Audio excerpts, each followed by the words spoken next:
Assalamualaikum warahmatullahi wabarakatuh. Selamat pagi semua. Materi kali ini adalah penyusutan dan amortisasi berdasarkan PMK 72 tahun 2023. Ini adalah ketentuan penyusutan yang terbaru setelah Undang-Undang Harmonisasi Peraturan Perpajakan. Namun sebelum ke PMK, saya akan membahasnya mulai dari undang-undang. Jadi, undang-undang, peraturan pemerintah, baru nanti PMK. Sehingga materi di video ini adalah pasal 11 dan pasal 11A Undang-Undang PPH, kemudian di peraturan pemerintah nomor 55 tahun 2022 ada di pasal 21 dan 22, dan terakhir khusus di PMK 72 tahun 2023. Sebelum ke undang-undang, saya sedikit memberikan gambaran apa sebenarnya penyusutan. Karena bagi yang tidak belajar akuntansi seringkali membingungkan. Penyusutan ini apa? Uangnya tidak keluar, tapi biayanya ada. Penyusutan adalah alokasi biaya perolehan aset tetap secara sistematis selama masa manfaat. Jadi ada aset tetap dibeli pertama kali, tetapi aset tersebut tidak boleh langsung dibayarkan 100%. Tetap dibayarkan, namun pembiayaannya sesuai dengan masa manfaatnya. Jadi kalau masa manfaatnya 3 tahun, kalau secara akuntansi harus disusutkan 3 tahun. Kalau menurut akuntansi, kalau masa manfaatnya 7 tahun harus disusutkan selama 7 tahun. Namun demikian, kalau di pajak tidak bisa seperti itu. Karena sebelum ke masa manfaat, ada kelompok-kelompok aktiva.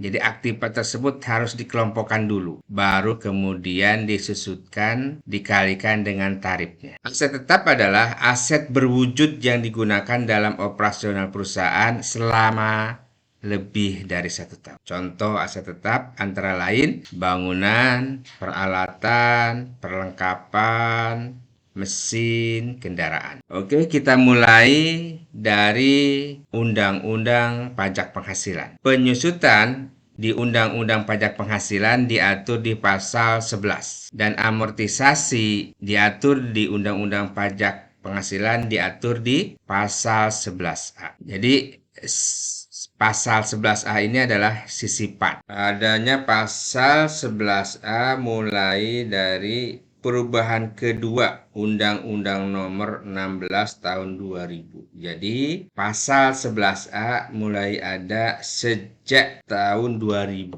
Sebelumnya tidak ada pasal 11A. Lanjut. Pasal 11, kita mulai dari ayat 1 Undang-Undang PPH. Penyusutan atas pengeluaran untuk pembelian, pendirian, penambahan, perbaikan, atau perubahan harta berwujud kecuali tanah yang berstatus hak milik, hak guna bangunan, hak guna usaha, dan hak pakai yang dimiliki dan digunakan untuk mendapatkan, menagih, dan memelihara penghasilan yang mempunyai masa manfaat lebih dari 1 tahun dilakukan dalam bagian-bagian yang sama besar selama masa manfaat yang telah ditentukan bagi harta tersebut. Berarti di sini kata kuncinya adalah sama besar. Kalau sama besar berdasarkan metode akuntansi disebut dengan garis lurus. Jadi setiap tahunnya penyusutannya sama. Nilai penyusutannya sama. Ayat 2-nya, penyusutan atas pengeluaran harta berwujud sebagaimana dimaksud pada ayat 1 selain bangunan. Jadi kalau garis lurus itu dapat digunakan baik untuk bangunan maupun selain bangunan. Tetapi kalau yang metode selain garis lurus hanya dapat digunakan selain bangunan. Untuk bangunan hanya boleh menggunakan garis lurus. Yang selain bangunan dapat juga dilakukan dalam bagian-bagian yang menurun selama masa manfaat yang dihitung dengan cara menerapkan tarif penyusutan atas nilai sisa buku, dan pada akhir masa manfaatnya nilai sisa buku disusutkan sekaligus dengan syarat dilakukan secara taat asas. Ini disebut juga dengan metode saldo menurun. Namun metode saldo menurun dulu saya diajarinnya ada dua, saldo menurun dan saldo menurun ganda, double decline method. Lanjut ke pasal 11 ayat 3 Undang-Undang PPH. Penyusutan dimulai pada bulan dilakukannya pengeluaran. Nah, ini adalah salah satu ciri khas dari ketentuan Undang-Undang PPH. Berbeda dengan akuntansi ya. Kalau di akuntansi,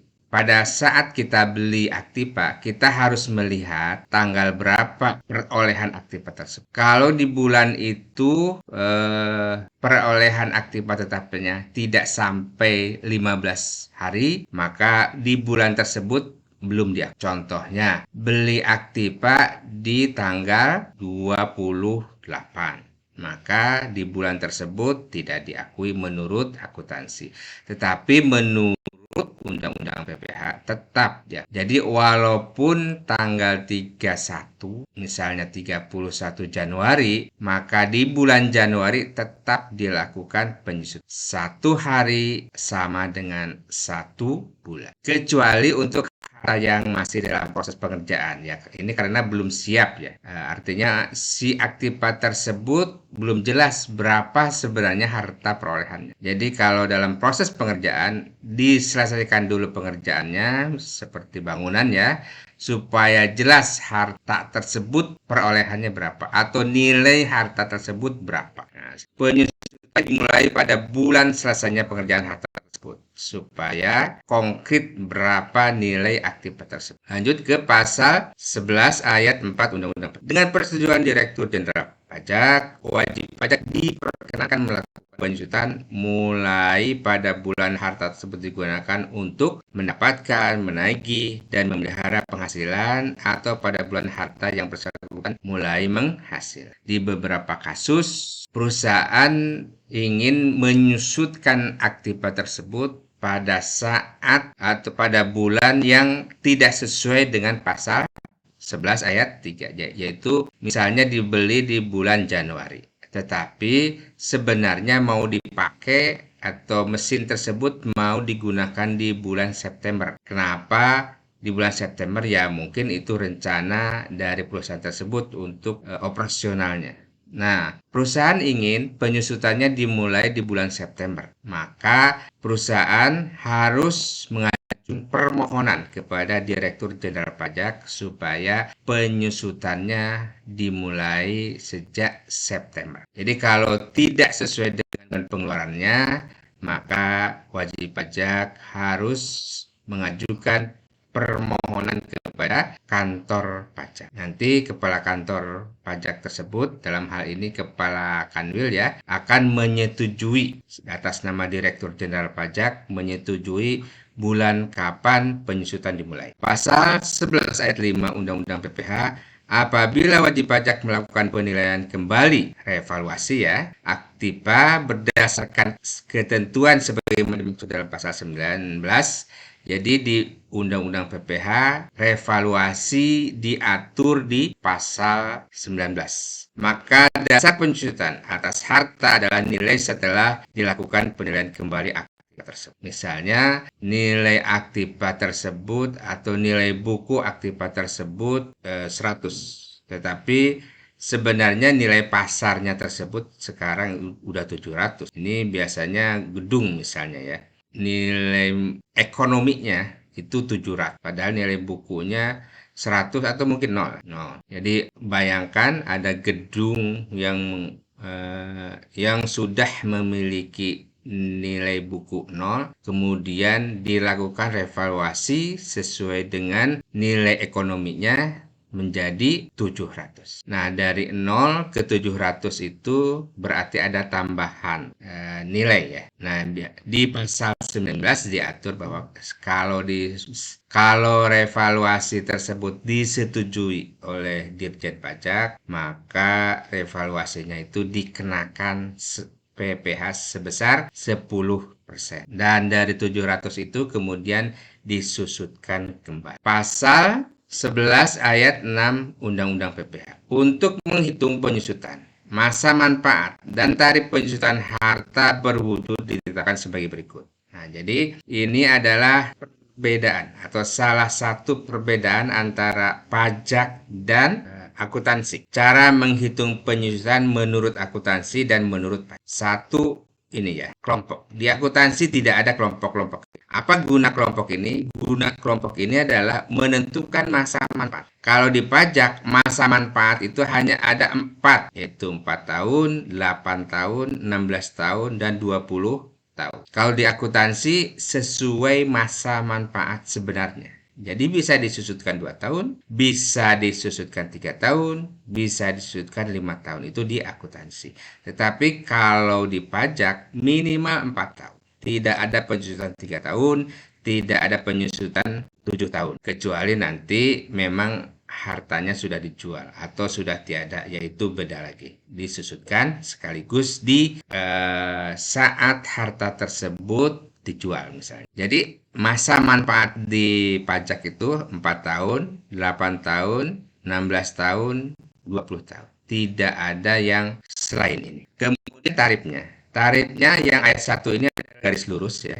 Garis lurus. Sebenarnya tinggal dibagi. Jadi nilai perolehan dibagi 4, nilai perolehan dibagi 8, nilai perolehan dibagi 16, nilai perolehan dibagi 20. Nah, ini nilai penyusutan per tahun. Ini garis lurus. Kalau ayat 2-nya tadi ya, saldo menurun ganda. 50% dari nilai buku, 25% dari nilai buku, 12,5% dari nilai buku, 10% dari nilai buku. Dan pada akhir masa manfaat itu disusutkan sekaligus untuk yang ayat 2. Karena kalau di ayat 2 pada tahun keempat ini masih biasanya masih ada ya.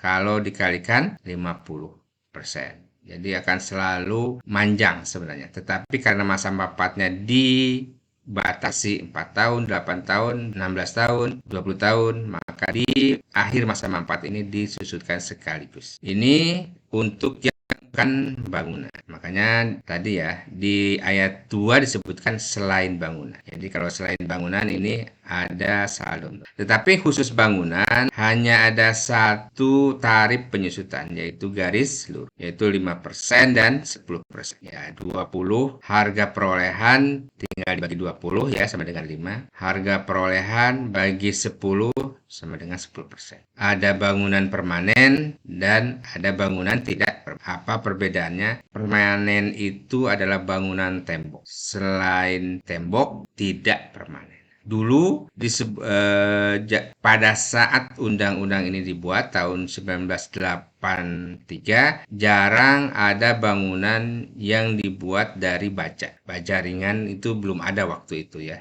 atau belum ngetren. Kebanyakan waktu itu kalau bukan tembok berarti dari kayu, sehingga tidak permanen ini adalah bangunan yang terbuat dari kayu. Nah, inilah perbedaan antara akuntansi dan pajak berdasarkan pasal 11 Undang-Undang PPh. Ini adalah ikhtisarnya atau kesimpulannya. Dilihat dari sisi metode, kalau pajak itu hanya 2 metode penyusutan. Kalau di akuntansi lebih banyak lagi. Metodenya hanya 2, garis lurus dan saldo menurun. Dan ini pun yang 2 ini hanya dapat digunakan selain bangunan. Kalau bangunan atau khusus bangunan hanya ada satu metode yaitu garis lurus. Ini perbedaan pertama antara akuntansi dan pajak. Yang kedua, perbedaan antara akuntansi dan pajak adalah kelompok-kelompok ini. Di akuntansi tidak ada pengelompokan aktiva, langsung sesuai dengan masa manfaatnya. Tetapi kalau di pajak ada kelompok-kelompok ini. Nah, kelompok-kelompok ini adalah nanti menentukan tarif ya, menentukan tarif. Ya, kalau saldo menurun, ya sebenarnya sesuai masa manfaat. Kalau di akuntansi, misalnya masa manfaat 7 tahun, ya harta perolehan atau aktiva tersebut, perolehan aktiva dibagi 7. Itu nanti akan ketemu penyusutan per tahun. Nah, tetapi kalau di pajak karena sudah ditentukan 4, 8, 16, 20, maka tarif garis lurus pun 25, 12,5, 6,25 dan 5%. Nah, saldo menurun. Sedangkan saldo menurun ini adalah disebut juga saldo menurun ganda yang digunakan di Undang-Undang PPh ini adalah saldo menurun ganda. Kemudian untuk kelompok harta berupa bangunan hanya boleh disusutkan dengan metode garis lurus. Ini perbedaan kedua antara akuntansi dan pajak. Perbedaan yang ketiga adalah saat mulai dilakukan penyusutan, yaitu penyusutan dimulai pada bulan dilakukannya pengeluaran. 1 hari sama dengan 1 bulan. Dan yang terakhir perbedaan akuntansi dengan pajak, kalau di akuntansi ada nilai sisa buku. Nilai sisa, misalnya kendaraan yang pada saat barunya kita beli 300 juta, pada tahun keempat bisa jadi harga kendaraan tersebut 200 juta, masih 200. Nah, kalau di akuntansi nilai sisa ini mengurangi harga perolehan dikurangi nilai sisa, kemudian menjadi dasar penyusutan. Itu kalau di akuntansi. Tetapi kalau di pajak nilai sisa tidak diperhitungkan. Berapapun perolehan tersebut, kemudian berapapun nilai sisanya, nilai sisa aktivitas tersebut dilupakan. Langsung dikalikan dengan harga perolehan. Tarif kali harga perolehan. Ini perbedaan antara akuntansi dan PPh atau pajak. Contoh metode penyusutan dengan garis lurus. Ini contoh ya. PT Arca Digitech membeli sejumlah komputer yang akan digunakan baik di kantor pusat maupun di cabang. Pembelian dilakukan pada bulan 20 Agustus tahun 2021. Ini contohnya tahun 2021, tetapi sampai dengan sekarang 2023, 2024 masih cara menghitungnya masih sama. Dengan senilai 12 miliar. Ini berarti banyak ya komputernya. Berdasarkan Peraturan Menteri Keuangan Nomor 96, ini juga masih PMK yang lama ya, sekarang sudah diubah dengan PMK 72. Tetapi untuk klasifikasi pengelompokan aktivitas tersebut tidak terlalu banyak ya, perubahannya sedikit, sehingga nanti bisa dicek di akhir video ini. Berdasarkan Peraturan Menteri Keuangan Nomor 72 gitu ya tahun 2023, komputer ini masuk kelompok 1. Artinya memiliki manfaat 4 tahun. Berikut cara perhitungan penyusutannya. Per tahun ya, berarti tahun 2021 ini hanya ada 5 bulan. 2022 full 12 bulan, 12 bulan, 12. 4 tahun ini kan 4 kali 12 berarti 48 ya. Total bulannya harus 48. 2021 5 bulan, di tahun 2025 7 bulan. Nah, penyusutan di tahun 2021 adalah Agustus, September, Oktober, November, Desember 5 bulan. Kemudian di tahun 2025 dari Januari sampai dengan November ada 7. Nah, tarifnya 25%. Kalau garis lurus tinggal dikalikan dari 12 miliar. Jadi 12 miliar kali 25% kali 5/12 sama dengan ini ya, sama dengan 1,3 miliar. Nah, kemudian di tahun kedua 25% kali 12, 500 sama dengan 3,125 juta. Ini di tahun kedua, ketiga, di tahun 2022, tahun 2023, tahun 2024 nilainya sama. Karena ini sama-sama 12 bulan. Tetapi di tahun 2025 karena 7 bulan nilainya berbeda dengan tahun sebelumnya. Lanjut, contoh perhitungan saldo menurun. Kalau saldo menurun, tarif ini dikalikan dengan nilai buku. Nilai buku berarti nilai awal tahun ya. Contoh tahun 2021 sama 5 bulan ya. Jadi 50% kali 12 miliar 500 juta kali 5/12 sama dengan ini. Nah, akumulasi di tahun 2021 sama dengan penyusutan, kan baru pertama kali disusutkan. Tahun 2022 dasar penghitungan 50%-nya adalah 12.500 juta, 12 miliar 500 juta dikurangi 2, ini ya akumulasinya, 2 miliar 604 juta sekian, sama dengan 9,8 miliar. dikalikan dengan 50% sama dengan 4,947 juta sekian. Kemudian akumulasi penyusutannya ini dari mana? Yaitu dari tahun 2021 yang 2,6 miliar ditambah 4,9 miliar ini sama dengan 7,5 miliar. Di tahun 2023 nilai awal tahunnya adalah 9,8 dikurangi 4,9 atau 12 miliar 500 dikurangi 7,5 miliar sama dengan 4 ya. 4 miliar, 4,9 miliar. Ini adalah nilai awal tahun. 4,9 miliar dikalikan 50% sama dengan 2,4. 2,4 ini penyusutan di tahun 2023. Ditambahkan dengan akumulasi penyusutan tahun sebelumnya 7,5 sama dengan 10. 12 miliar 500 kurangi 10 sama dengan 2,4. Ini ada nilai awal tahun. 2,4 kali 50% sama dengan 1,2. 1,2 ini tambah 10 sama dengan 11,26. Nah, di tahun 2024 masa manfaat aktiva ini belum genap 4 tahun. Genap 4 tahunnya ada di bulan Juli tahun 2025. Dan di bulan Juli tahun 2025 penyusutannya disusutkan sekaligus. Berapapun nilai sisanya disusutkan sekaligus.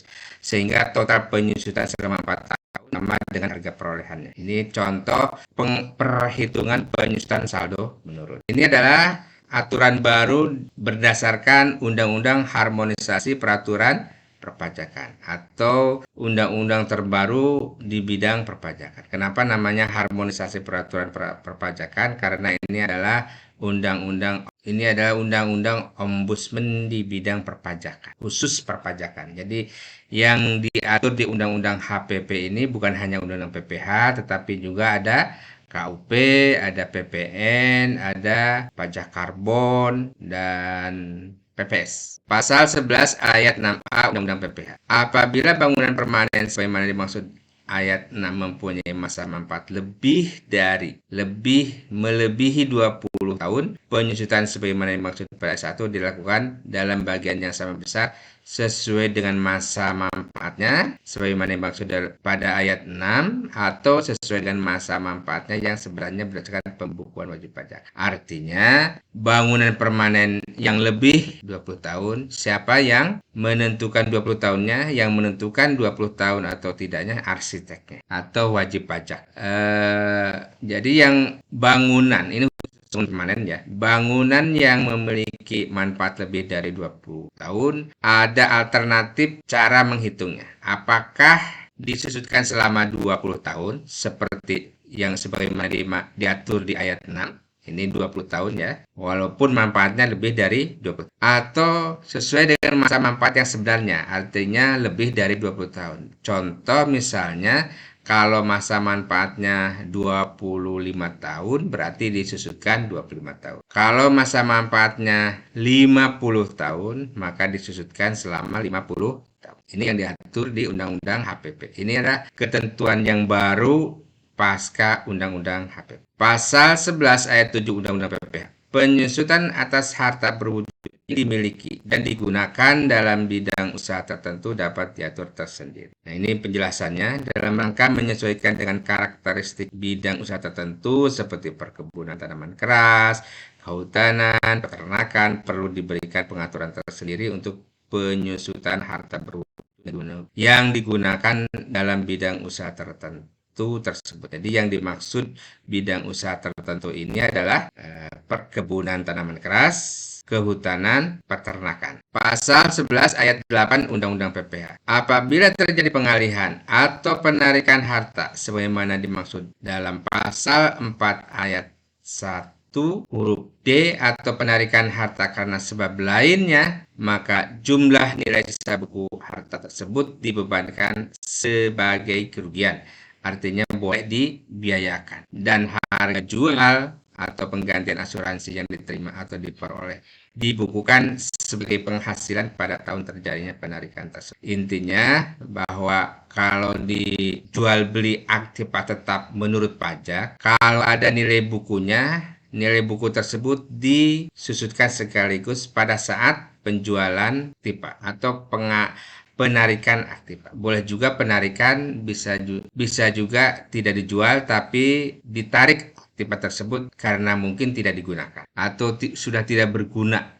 Masa manfaatnya masih ada tetapi bisa jadi kan rusak. Contohnya mesin gitu ya. Mesin masa manfaatnya mungkin 8 tahun, pada tahun kelima rusak dan tidak bisa dipakai. Secara nilai ekonominya ya aktiva tersebut hanya menjadi rongsok sehingga ditarik. Nah, pada saat penarikan inilah kemudian boleh dibebankan sekaligus. Tetapi jika aktiva tersebut diasuransikan dan mendapatkan penggantian asuransi, maka penggantian asuransi tersebut menjadi penghasilan atau penggantian asuransi itu dicatat sebagai penghasilan lain-lain dan nilai bukunya dibiayakan sekali. Kalau aktiva tersebut dijual, maka harga jualnya menjadi penghasilan lain-lain. Pasal 11 ayat 9 Undang-Undang PPH, apabila hasil penggantian asuransi yang akan diterima jumlahnya baru dapat diketahui dengan pasti di masa kemudian, dapat nih penggantian asuransi, tapi nggak tahu kapan penggantian asuransinya, lama ngurusnya gitu ya. Maka dengan persetujuan Direktur Jenderal Pajak, jumlah sebesar kerugian terima dimaksud dalam ayat 8 dibukukan sebagai beban masa kemudian tersebut. Tersebut misalnya ditarik, tetapi nanti akan mendapatkan asuransi. Nah, hanya saja kapan mendapatkan asuransinya tidak tahu. Maka perusahaan akan mencatat penggantian asuransi ini sebagai penghasilan pada saat nanti benar-benar cair dari asuransi. Bagaimana dengan nilai bukunya, nilai sisa bukunya? Nilai sisa bukunya pun harus sesuai dengan tahun penggantian asuransi tersebut. Jadi ini terkait dengan cost gain revenue. Hanya saja supaya nilai sisa buku tersebut harus sesuai dengan penghasilan, ya nilai sisa bukunya dibiayakan, penggantian asuransinya menjadi penghasilan di tahun yang sama, yang tahunnya tersebut tidak pasti, maka supaya mendapat perlakuan seperti itu, perusahaan harus mengajukan permohonan ke Direktur Jenderal Pajak. Lanjut di pasal 11 ayat 10 Undang-Undang PPH. Apabila terjadi pengalihan harta yang memenuhi syarat sebagaimana dimaksud dalam pasal 4 ayat 3. Ayat 3 ini terkait dengan penghasilan bukan objek ya. Kalau pasal 4 ayat 1 ini penghasilan objek yang dikenakan PPH. Kalau ini penghasilan tetapi bukan objek. Pasal 4 ayat 3. Yang berupa harta berwujud, maka nilai sisa buku harta tersebut tidak dibebankan sebagai kerugian pihak yang mengalihkan. Jadi dari sisi penerimanya, ini pasal 4 ayat 3 bukan penghasilan. Dari sisi penerima aktiva. Maka di sisi pemberi aktiva tersebut bukan biaya. Artinya nilai sisa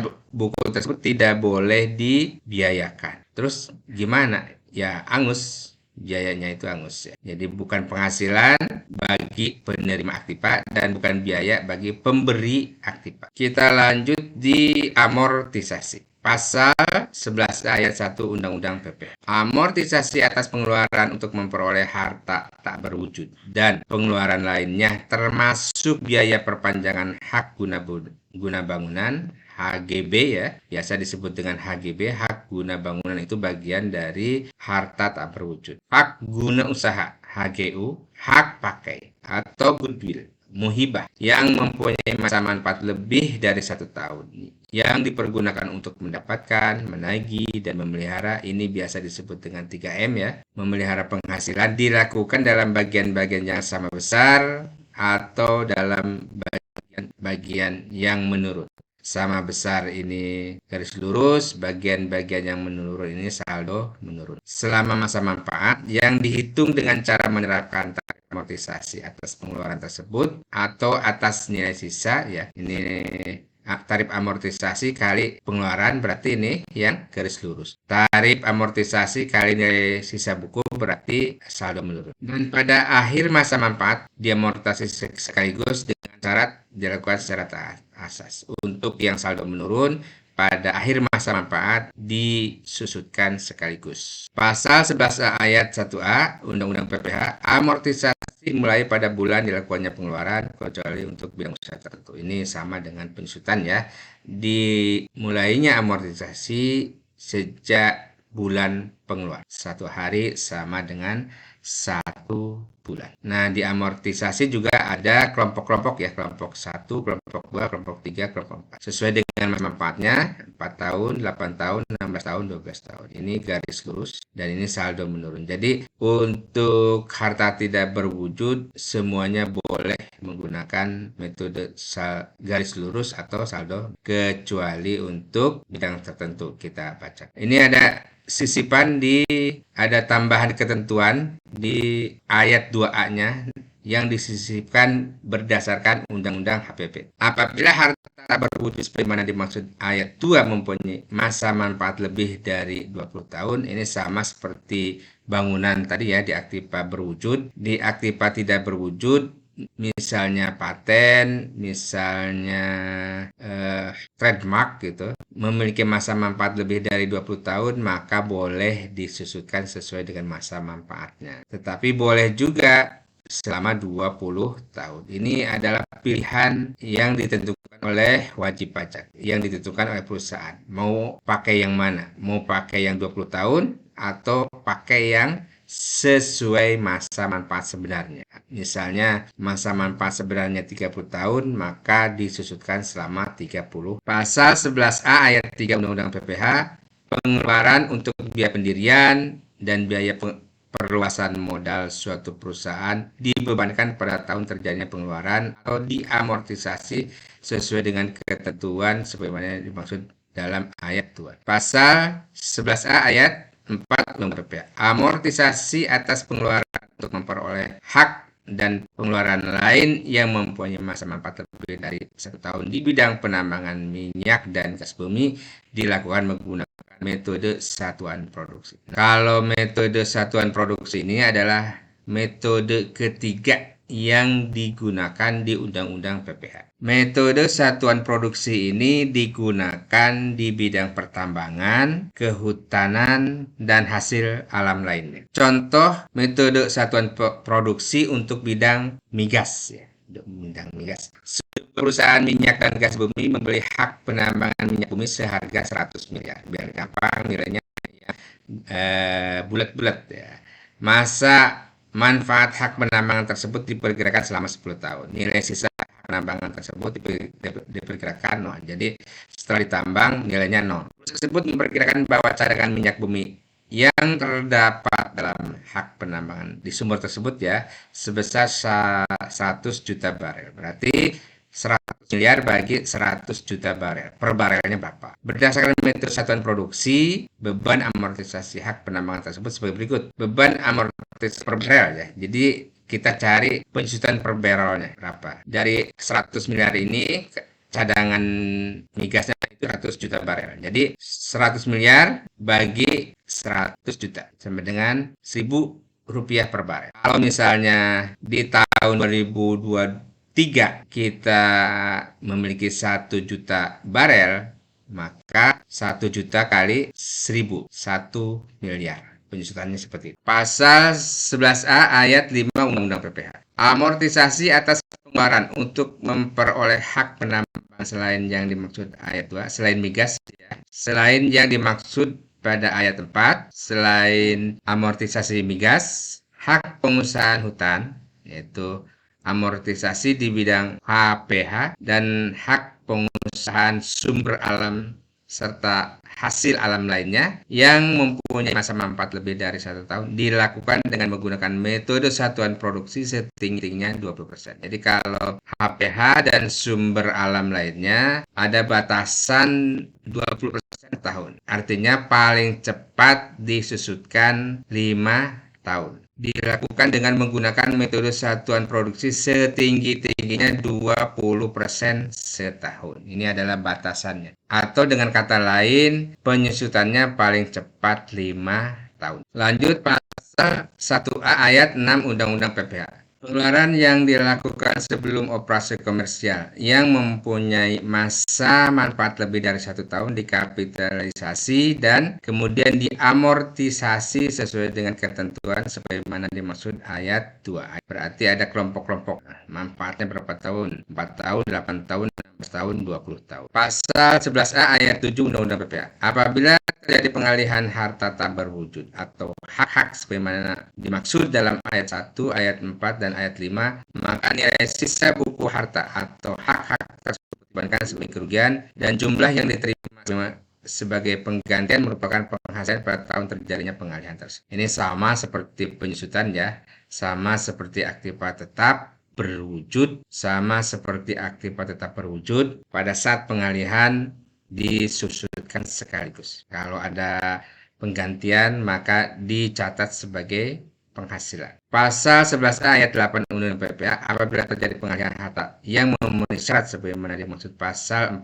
ayat 3, berarti dari sisi penerima aktiva tidak berwujud tersebut bukan penghasilan, maka di sisi pemberi juga bukan biaya. Ini prinsip bukan penghasilan dan bukan biaya. Kita lanjut ke PP 55 tahun 2022. Di pasal 21 dan pasal 22 PP 55 tahun 2022 tidak banyak yang diatur. Di PP 55 ini kebanyakan masih mengcopy dari undang-undang. Jadi tidak banyak yang dibahas. Kecuali terkait dengan penerapan aktiva yang melebihi masa manfaat 20 tahun. Penyusutan harta berwujud dan atau amortisasi harta tak berwujud. Ini amortisasi ya, ini penyusutan. Muatan materi Undang-Undang PPH, metode penyusutan garis lurus atau saldo menurun, kelompok masa manfaat, kelompok 1, 2, 3 gitu ya. 4. Saat mulanya penyusutan pada saat pengeluaran. WP dapat memilih masa manfaat lebih dari 10 tahun. Ini yang baru. Maka kemudian muatan di PP 55-nya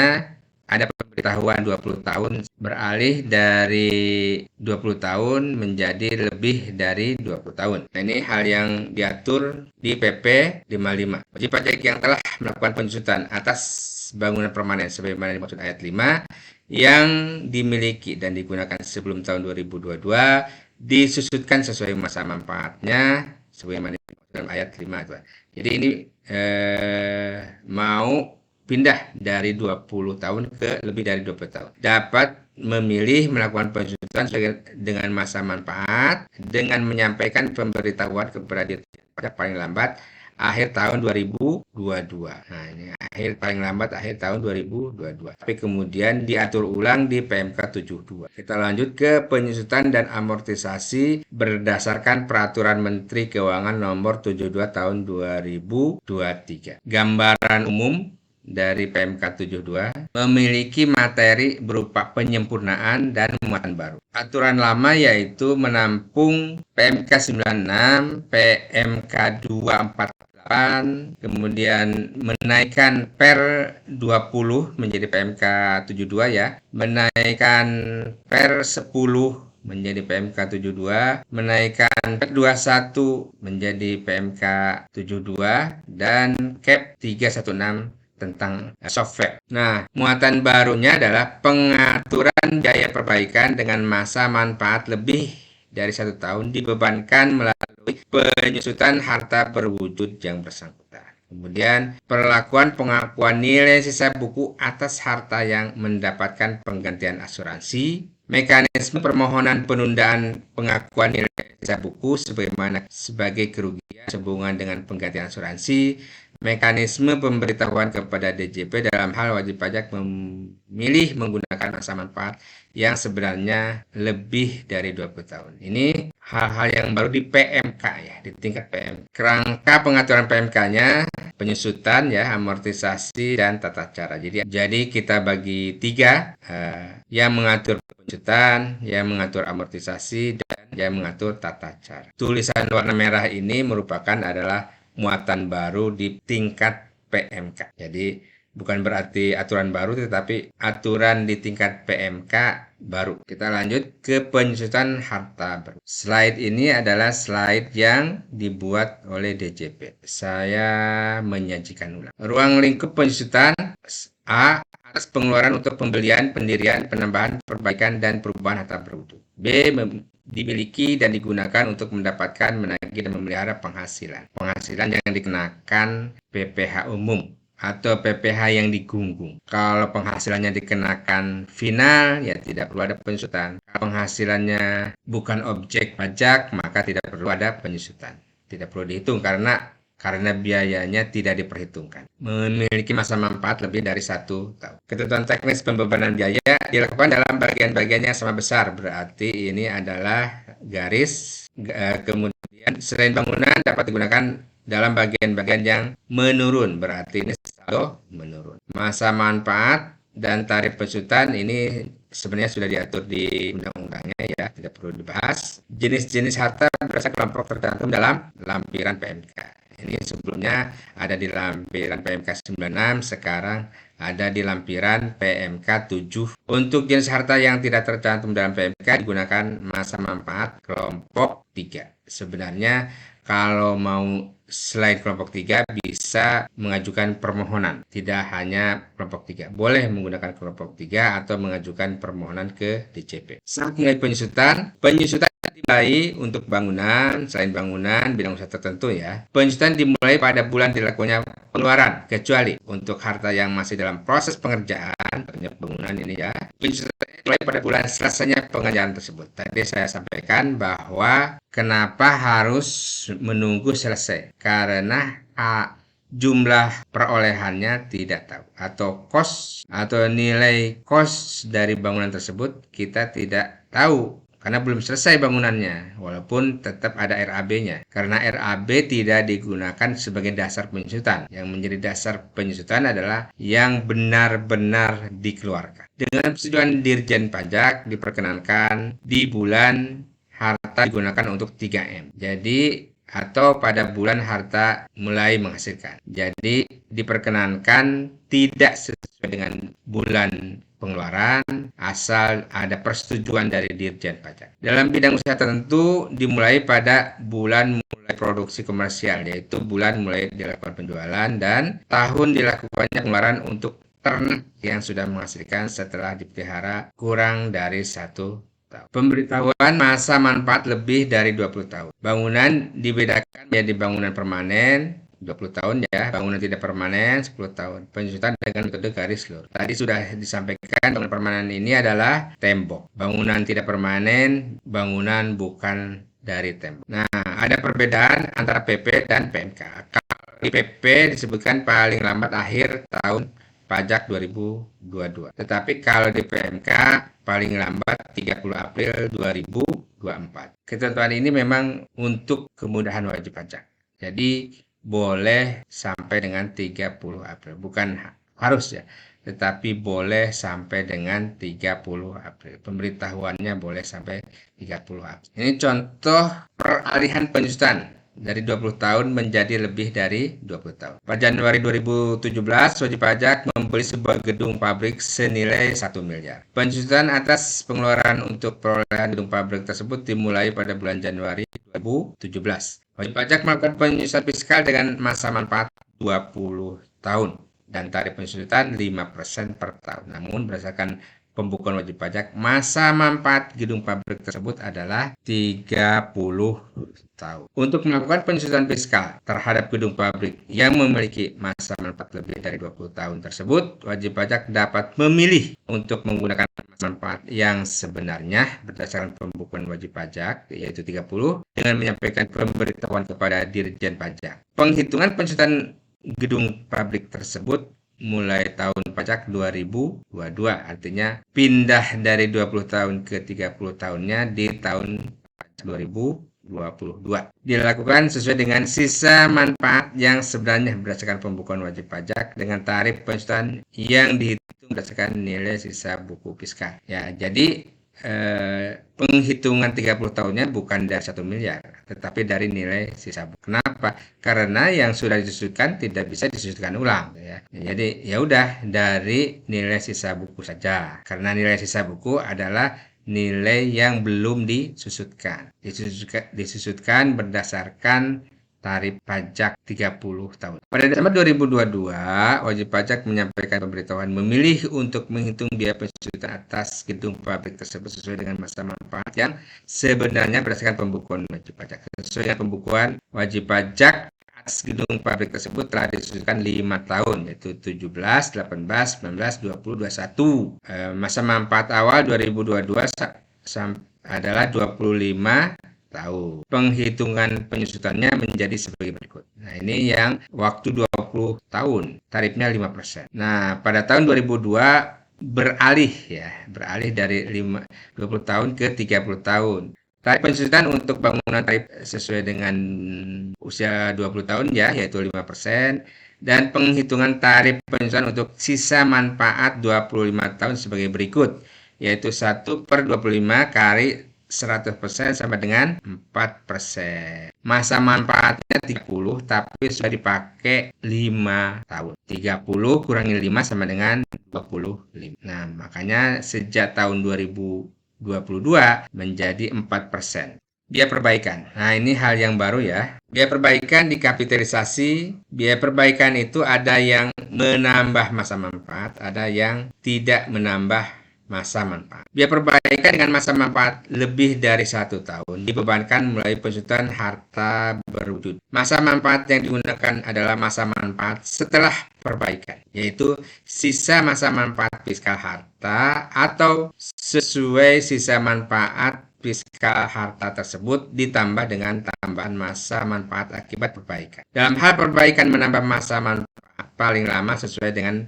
masa manfaat kelompok harta tersebut. Jadi misalnya harta mesin dengan kelompok 2. Kelompok 2 itu 8 tahun. Nah, menambah masa manfaat menjadi 10 tahun. Nah, walaupun menambah manfaat menjadi 10 tahun setelah perbaikan, tetap nambahnya tidak boleh 10 tahun, tetapi hanya 8 tahun. Karena aktiva tersebut 8 tahun masa manfaatnya, sesuai dengan kelompoknya. Jadi tidak boleh melebihi kelompok harta berwujud. Inilah kekhasan di fiskal, kekhasan penghitungan penyusutan di pajak. Penyusutan dimulai pada bulan dilakukan pengeluaran untuk perbaikan, bulan selesainya pengerjaan perbaikan untuk yang masih dalam proses pengerjaan perbaikan. Biaya perbaikan ada dua, ada yang dikapitalisasi dan dibebankan langsung. Kalau yang dibebankan langsung ini adalah biaya perbaikan yang bersifat rutin, sehingga masa manfaatnya kurang dari 1 tahun. Biaya perbaikan, suatu pengeluaran tidak dikategorikan sebagai biaya perbaikan yang dikapitalisasi dalam hal merupakan perawatan rutin yang dilakukan 1 tahun sekali. Jadi setiap tahun servis. Nah, servis rutin tersebut tidak dikapitalisasi. Pengeluaran yang dikapitalisasi merupakan pengeluaran setelah perolehan awal harta berwujud yang memberi manfaat ekonomis di masa yang akan datang dalam bentuk kapasitas, mutu produksi, peningkatan standar kinerja, atau yang dapat memperpanjang masa manfaat. Pengeluaran tersebut ditambahkan pada nilai sisa buku harta berwujud yang bersangkutan. Misal sebuah mobil harus dilakukan perbaikan karena bermesin selama 4 tahun. Dalam perbaikan tersebut terdapat penggantian komponen mesin. Biaya perbaikan tersebut, penggantian komponen mesin tersebut,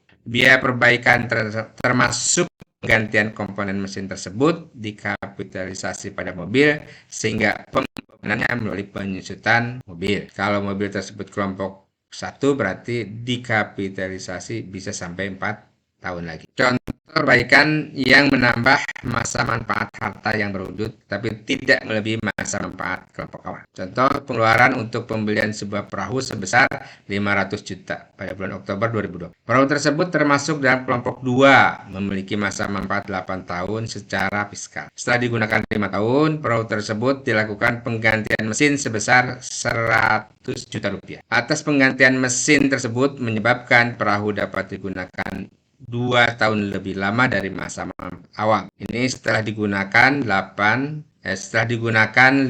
tahun. Berarti nilai biaya penambahan mesin tersebut dikapitalisasi pada perahu dan sisa masa masa manfaat perahu setelah diperbaiki, yaitu 5 tahun, hitung dari 3 tahun sisa masa manfaat awal ditambah 2 tahun setelah perbaikan. Nah, ini contohnya ya.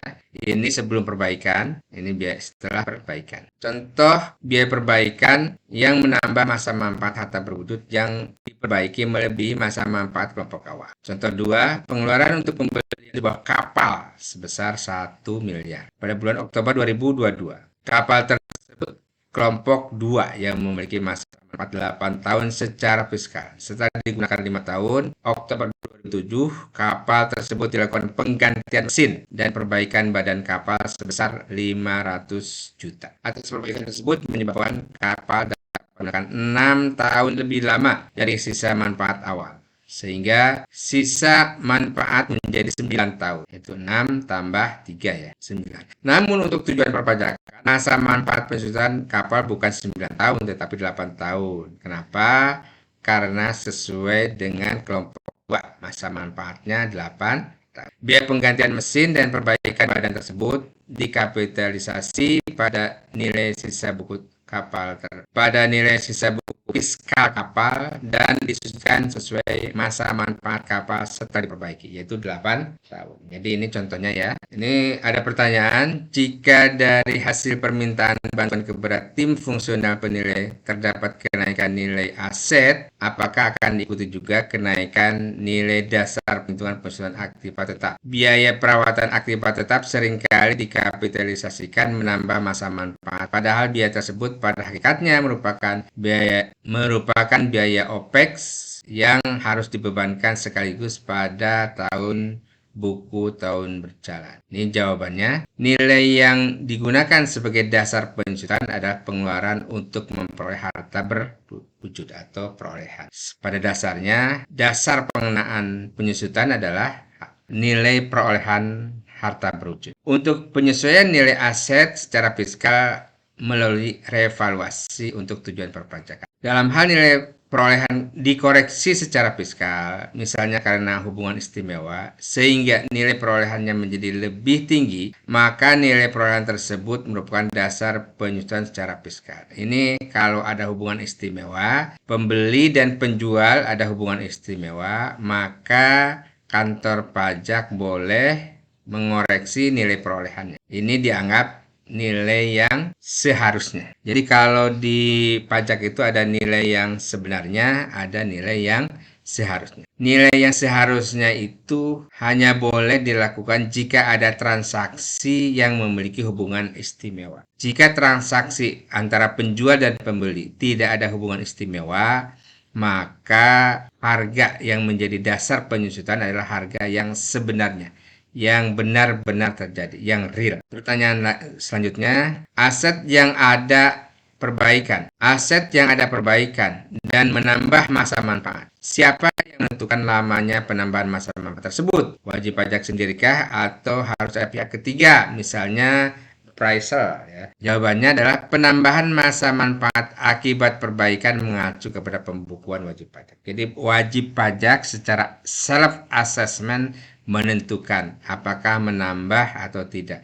Menambahnya berapa tahun, wajib pajak sendiri yang menentukan. Apabila dalam pembukuan wajib pajak masa manfaat bertambah, maka masa manfaat secara fiskal ditambahkan juga sebesar penambahan masa manfaat sesuai dengan pembukuan. Bangunan sudah habis masa manfaat 20 tahun, kemudian direnovasi menambah masa manfaat 30 tahun. Penyesuaian bisa dihidupkan kembali. Jawabannya adalah bangunan yang telah habis masa manfaatnya memiliki nilai sisa buku fiskal. Apabila dilakukan perbaikan yang memiliki masa manfaat lebih dari 1 tahun, maka biaya perbaikan tersebut dikapitalisasi pada bangunan tersebut sehingga nilai sisa buku fiskal bangunan tidak lagi nol. Dalam hal masa manfaat bertambah, maka biaya perbaikan disesuaikan sesuai dengan masa manfaat bertambah tersebut. Bagaimana terkait dengan biaya penggantian spare part, semisal dump truck pada areal pertambangan atau perkebunan, di mana penggantian spare part mesin bisa dilakukan berulang kali dalam setahun dikarenakan medan pertambangan yang membuat spare part mesin lebih cepat rusak. Apakah penggantian spare part tersebut boleh menjadi biaya dalam tahun jalan atau harus dikapitalisasi dengan nilai aset yang kemudian dilakukan penyusutan sesuai dengan kelompok aset? Jawabannya adalah biaya perbaikan yang dikapitalisasi untuk disusutkan adalah yang memiliki masa manfaat lebih dari 1 tahun. Jadi karena ini setiap tahun ganti-ganti terus, jadi setahun bisa beberapa kali ganti spare part gitu. Berarti ini masa manfaatnya kurang dari 1 tahun. Berarti disusutkan sekaligus ya. Perbaikan yang dilakukan berulang kali dalam setahun merupakan beban operasional yang dibebankan langsung pada tahun berjalan. Sebuah perusahaan pelayaran ingin membuat takbut kemudian menyewa lahan pihak lain yang memiliki sertifikat builder. Perusahaan hanya memakai lahannya lalu menggunakan jasa kontraktor untuk membangun dan untuk barang menyediakan sendiri. Pertanyaannya, apakah biaya pensusutan bisa diakui setelah takbutnya selesai atau pada saat takbut mulai digunakan? Saat mulainya pensusutan pada bulan selesainya pengerjaan. Untuk menunda mulainya pensusutan, wajib pajak dapat mengajukan permohonan penetapan saat mulainya penyusutan. Jadi si perusahaan ini boleh menyusutkan takbut ini setelah takbutnya selesai. Kapan takbut itu selesai, maka mulai bulan tersebutlah penyusutan dimulai. Berapa tahun? Kita lihat takbut itu di PMK 72 masuk kelompok mana. Lanjut penggantian asuransi. Penggantian asuransi ada 2 hal ya. Yang pertama nilai sisa buku dan klaim asuransi. Nilai sisa buku dibebankan sekaligus pada saat pengalihan atau penarikan hak aktiva. Kemudian klaim asuransi diakui sebagai penghasilan. Apabila terjadi pengalihan atau penarikan harta yang mendapatkan penggantian asuransi, jumlah nilai sisa buku fiskal harta yang dialihkan atau ditarik dibebankan sebagai kerugian. Dan jumlah harga jual atau penggantian asuransi yang diterima atau diperoleh dibukukan atau diakui sebagai penghasilan pada tahun terjadinya penarikan tersebut. Jadi misalnya penarikannya di bulan Agustus tahun 2022, maka di bulan tersebut nilai sisa bukunya dibiayakan sekaligus dan penggantian asuransinya juga dapat dicatat sebagai penghasilan lain-lain. Apabila hasil penggantian asuransi yang akan diterima jumlahnya baru dapat diketahui dengan pasti di masa kemudian, maka jumlah nilai sisa buku fiskal harta yang dibebankan sebagai kerugian dibukukan sebagai beban pada tahun pajak diterimanya hasil penggantian asuransi dengan persetujuan Direktur Jenderal Pajak. Jadi kalau tidak pasti kapan klaim asuransi itu diterima, maka biayanya pun harus sesuai dengan kapan klaim asuransi diterima. Supaya sama antara biaya dan klaim asuransi, maka perusahaan dapat mengajukan ke Ditjen Pajak. Dalam hal atas harta yang dimintakan penggantian asuransi telah dijual, dialihkan sebelum diterimanya penggantian asuransi, jumlah nilai sisa buku fiskal harta dibebankan sebagai kerugian diperhitungkan terlebih dahulu dengan harga jual atas pengalihan harta tersebut. Jadi ini adalah prinsip matching cost against revenue. Artinya kapan revenue-nya diterima, maka cost-nya pun di saat itu dicatat. Kalau revenue-nya diterima di tahun 2022, maka cost-nya dicatat di tahun 2022. Kalau revenue-nya diterima di tahun 2023, maka cost-nya dicatat di tahun 2023. Pengakuan penggantian asuransi. Contoh penghitungan. Gedung PTA dengan nilai sisa buku fiskal sebesar 10 miliar terbakar pada tanggal 9 September 2023. Setelah mengajukan klaim asuransi, klaim dibayarkan sebesar 4 miliar pada 10 Desember 2023. Pada tahun 2023, PTA membukukan nilai sisa buku harta 10 miliar sebagai kerugian dan penggantian asuransi 4 miliar sebagai penghasilan. 2. Truk PTB dengan nilai sisa buku fiskal sebesar 1 miliar mengalami kecelakaan pada tanggal 7 Juli 2023. Setelah mengajukan klaim asuransi, klaim dibayarkan sebesar 600 juta rupiah pada tanggal 1 Desember 2023. Pada tanggal 2 Desember 2023, sisa truk tersebut masih dapat dijual dan diperoleh 50 juta rupiah. Maka pada tahun 2023 PTB membukukan nilai sisa buku harta 1 miliar sebagai kerugian, dan hasil penjualan itu sebesar 50 juta, penggantian asuransi 600 juta. Jadi penghasilannya 50 plus 600. Gedung PTC dengan nilai sisa buku fiskal sebesar 10 miliar terbakar pada tanggal 9 September 2023. Setelah mengajukan klaim asuransi atas gedung tersebut, ternyata diperlukan investigasi oleh pihak asuransi. Pada tanggal 1 Desember 2024, jadi kebakarannya September 2023, klaim asuransinya Juni 2024.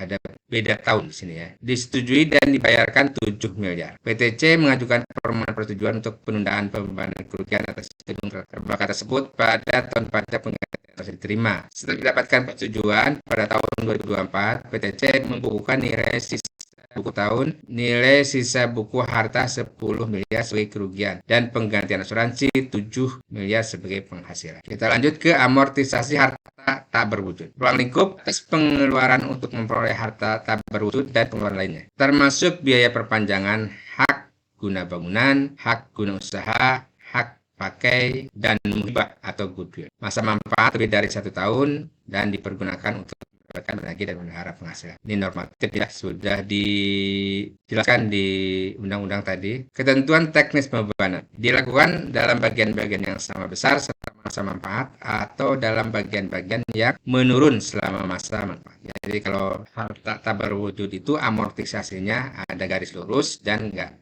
saldo menurun. Amortisasi itu ada dua, ada amortisasi aset tak berwujud.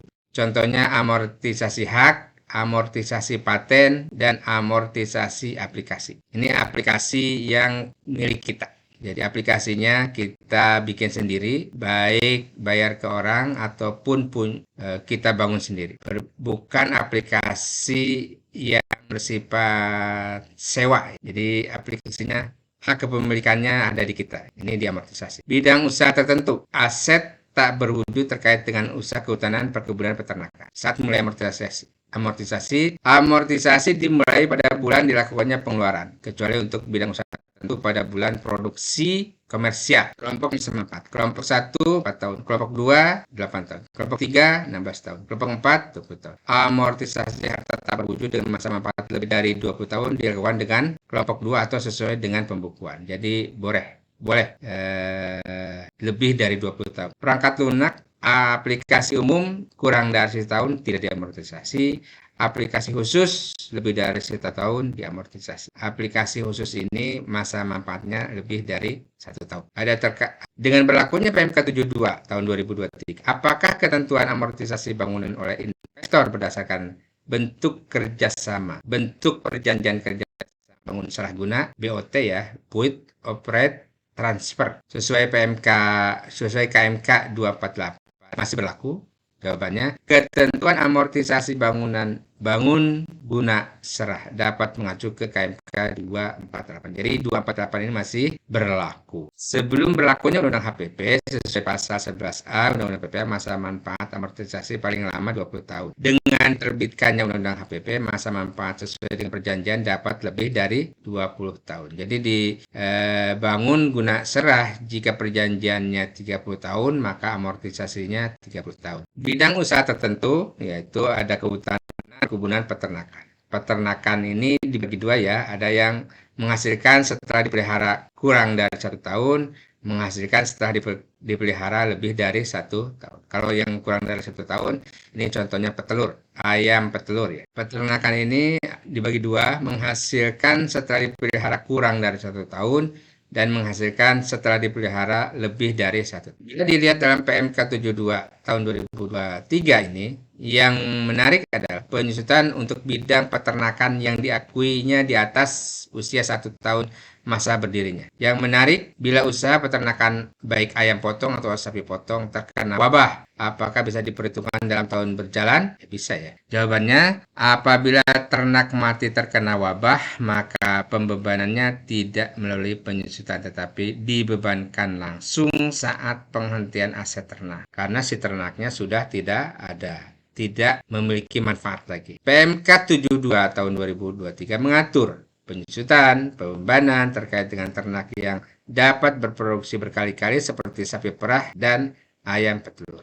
Pertanyaan selanjutnya, untuk jenis usaha tertentu seperti bidang usaha peternakan, wajib pajak usaha budidaya ayam, memelihara ayam petelur, dan baru menghasilkan atau mulai bertelur di usia ayam di atas 1 tahun. Ayam ini dipelihara hingga usia 3 tahun sampai tidak bisa menghasilkan kembali. Untuk penyusutannya, apakah seluruh biaya peternakan? Untuk penyusutannya, apakah seluruh biaya termasuk biaya ayam, vitamin yang dikeluarkan sampai dengan usia 3 tahun atau hanya biaya dari pembelian ayam sampai dengan ayam mulai bertelur? WP juga memelihara ayam yang mulai bertelur di usia di bawah 1 tahun. Namun, ayam akan dipelihara sampai dengan 3 tahun. Apakah masih boleh menerapkan pembiayaan? Apakah masih boleh menerapkan biaya penyusutan sampai dengan tahun ketiga atau berhenti di tahun pertama karena sudah disusutkan sekaligus? Jawabannya,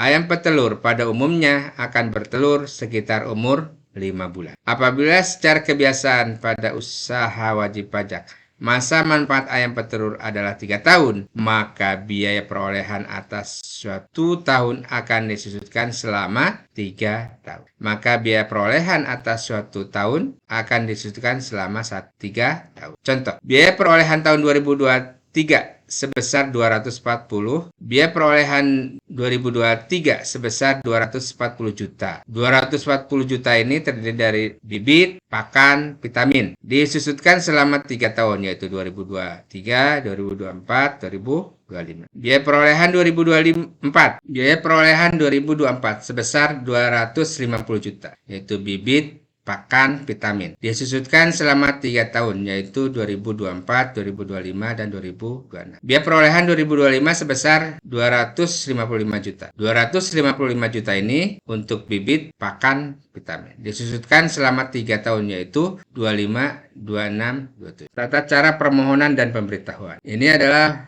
contoh permohonan kelompok masa manfaat penyusutan. Tata cara permohonan untuk ini adalah tata cara permohonan kelompok masa manfaat penyusutan bidang usaha tertentu. Ini adalah tata cara permohonan saat mulai penyusutan. Ini adalah tata cara permohonan penundaan pengakuan kerugian. Ini adalah tata cara pemberitahuan penyusutan amortisasi yang lebih dari 20 tahun. Ini paling lambat 30 April 2024. Terakhir adalah lampiran PMK 72 terkait dengan kelompok-kelompok aktiva tetap, yaitu kelompok 1, kelompok 2, dan kelompok 3, dan kelompok 4. Kelompok 1 yang masa manfaatnya 4 tahun. Kelompok 2 masa manfaat 8 tahun. Kelompok 3 masa manfaat 16 tahun. Kelompok 4, terima kasih.